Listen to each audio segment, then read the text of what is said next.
Hello বন্ধু, নমস্কার। চলো, অনেক দিন পর আমি একটা ভিডিও নিয়ে এলাম। তো চলো, হাক্কা নুডলস কিভাবে বানাবে বা হাক্কা চাউমিন। তো চলো, প্রথমে আমি কড়াইয়ে তেল দিয়ে ডিমটাকে এরমভাবে ভেজে নিলাম।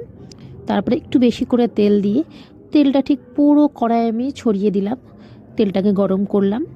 এরপরে আমি কেটে রাখা গাজর আর পেঁয়াজ কলি দিলাম। আমি এতে বিনস দিইনি। তারপরে কিছু বড় বড় টুকরো করে আমি চিকেনের পিস দিয়েছি। আমি এটা চিকেন, ডিম এবং সবজি দিয়ে বানাবো বলে। তো চলো, এটা একটু ভাজা হয়ে যাওয়ার পরে ক্যাপসিকাম আর রিং রিং করে কেটে রাখা পেঁয়াজ গাছের যে পেঁয়াজগুলো, কচি সাদা পেঁয়াজগুলো, সেগুলো দিয়েছি। নর্মাল কিন্তু এমনি লাল পেঁয়াজ আমি দিইনি। তো চলো, এগুলো ভালো করে নাড়া হয়ে যায় বললে। এবার এতে কি ইনগ্রিডিয়েন্টস পড়ছে, নুন ছড়িয়ে দেবো।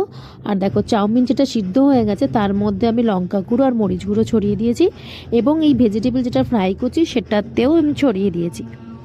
এবার আমি করব কি, প্রত্যেকটা উপকরণ ভালো করে নাড়াচাড়া করে এবার একটু দিয়ে দেবো আমি ব্ল্যাক সোয়া সস।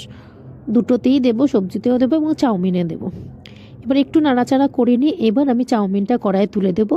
কারণ কি, এবার আমাকে চাউমিনটা ভেজে নিতে হবে কড়াইয়ে। তো খুব ভালো করে মিক্সড করতে হবে উপকরণগুলো, যাতে কোনো জায়গায় সাদা না হয়ে থাকে। আর উপকরণগুলো প্রত্যেকটা জায়গায় মিশে গেলে টেস্টও ভালো হবে। তো সেই জন্য এইভাবে ভালো করে দেখো নেড়েচেড়ে নিতে হবে।